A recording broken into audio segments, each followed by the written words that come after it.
to make an emulsion paint using waste plastics. You can understand with me that in recent times our environment is littered with a whole lot of plastic, and this is one of the plastic that we see in the environment. We call these PET bottles, polyethylene terephthalate bottles. You see them scattered everywhere in the environment, and we deemed it fit that we should find a use for this plastic, and we decided to use it as a binder for emulsion paint. So the process of making the binder, once you get the plastic, you need to shred them. After shredding, you see it in bits like this. All right, you can see it. You see it in bits like this. Okay. So after shredding the plastic, you can sieve if you want to get the minutest particle of the PET bottles. So you can watch me sieve the plastics. All right. When you sieve it, you get it of different particle sizes so that you have a uniform particle size that you can now hydrolyze. Okay. So you can see I'm sieving it to separate them. And after sieving, I can still go ahead to shred the bigger particles. So you can see these tiny particles, they are very small. Okay, so what I need to do, I have to weigh a particular quantity. And when I weigh a particular quantity, I need to introduce it into my reaction chamber. But now I'm doing a laboratory scale, so I have to be using my beakers. So the first thing that I need to do with this plastic is to hydrolyze the plastics. There are actually two methods you can follow. It's either you do hydrolysis or you do glycolysis.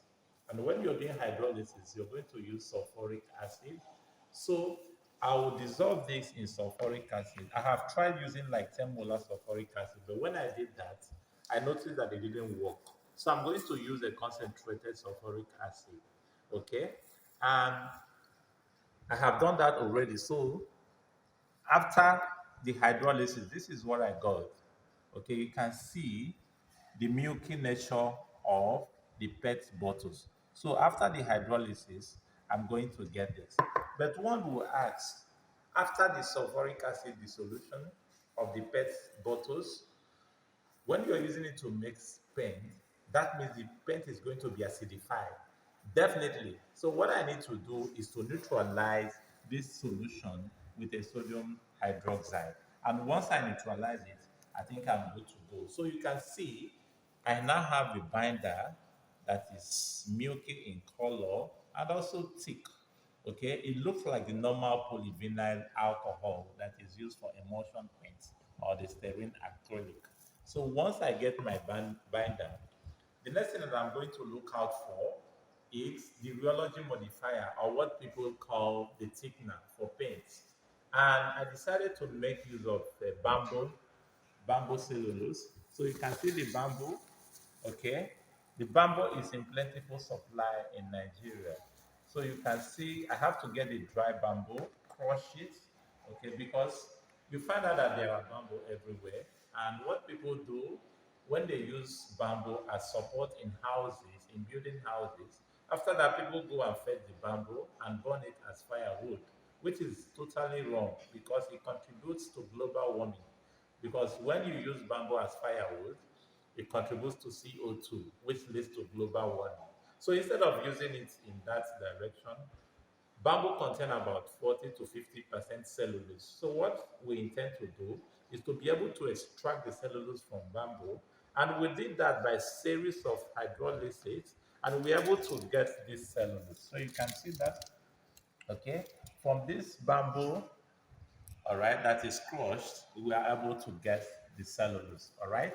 So after getting the cellulose, that is not the end product. We still need to functionalize the cellulose, okay, to be able to use it for the thickening of paint. There is a famous thickener called Natrosol, that is the trade name, hydroxyethyl cellulose. So when we get cellulose, what do we do to get the hydroxyethyl cellulose? Simply, we are going to make the cellulose in alkaline form by dissolving it in sodium hydroxide. about 15% sodium hydroxide. After dissolving it, then we'll go ahead to functionalize it with ethylene oxide. And after functionalizing it with ethylene oxide, we are going to get a product like this that we can call hydroxyethyl cellulose. And this now becomes our rheology modifier or thickener for the paints. All right, now we have our binder, which is from the PET bottles. We now have our rheology modifier, which is the hydroxyethyl cellulose. What next do we do? We'll go into the process of making our emulsion paint. But there are other things we need to add into paint, things like calcium carbonate. So we have our calcium carbonate here, which is a filler. We also have our titanium dioxide, which you can call it a pigment. It can also act as it has a very high hiding power. So if you make a paint without adding titanium oxide, you'll find out that it will not cover the walls very well. So we always add titanium oxide for white, for paint that are white base. Okay. So after that, now we are in the process of making our paint. So when you look at this place now, we now add our a binder that we made from the PET bottles. After adding our binder, okay, yeah, we add our binder, then we add our titanium dioxide, okay. You can see that the measured quantity of titanium dioxide, all right. Then after that, we can add some other additives that will make the paint. We'll add things like the coalescent or dispersant. I'm going to use Texanol as my dispersant. Okay. Then there are other additives like the emulsifier. I'm going to use what we call Genopor as my emulsifier. Do I have my Genopor? All right. Yeah. As my emulsifier, this is the Genopor. All right. I introduce my Genopor as my emulsifier. Okay. Then, and other additives that will make the paint to have luster. Okay. And to be able to stick to the wall and be able to compete with other paints. Okay. So I've succeeded in adding my emulsifier. I've succeeded in adding my dispersant um, and emulsifier. So what is remaining is to add my filler, after which I'm going to thicken the pen. So I can add a calcium carbonate or measured quantity of calcium carbonate. This is just to increase the volume or the bulk of the paint. Okay. After that, I can decide now to thicken my paint. All right. So this is my thickener that is made from bamboo. And after that, I will allow the mixer to mix this for a while. If I want to make a paint that I'm using immediately, I don't need to add any in-can preservative, but I can add out-can preservative if I want. That will help for the longevity of the paint when it is applied in the environment. But now, if I'm using the paint immediately, I don't need to add an ink preservative.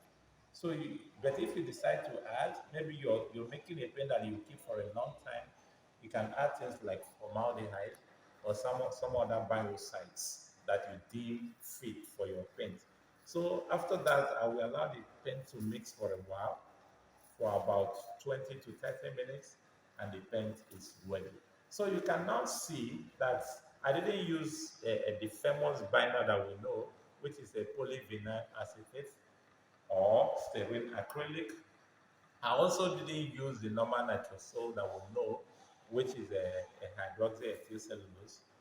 I need to look inwards into our environment and see what do I make out of the waste in the environment. So instead of using the binder that is there, that is already known, I decided to use my PET bottles, which is the waste everywhere in the environment. So this technology is actually from waste to value added product. So you can now see if we have use for our waste, people will not throw it away carelessly. Rather, when they have plastic bottles used, they will be looking for companies that make pens to sell it to because they are going to make use of it.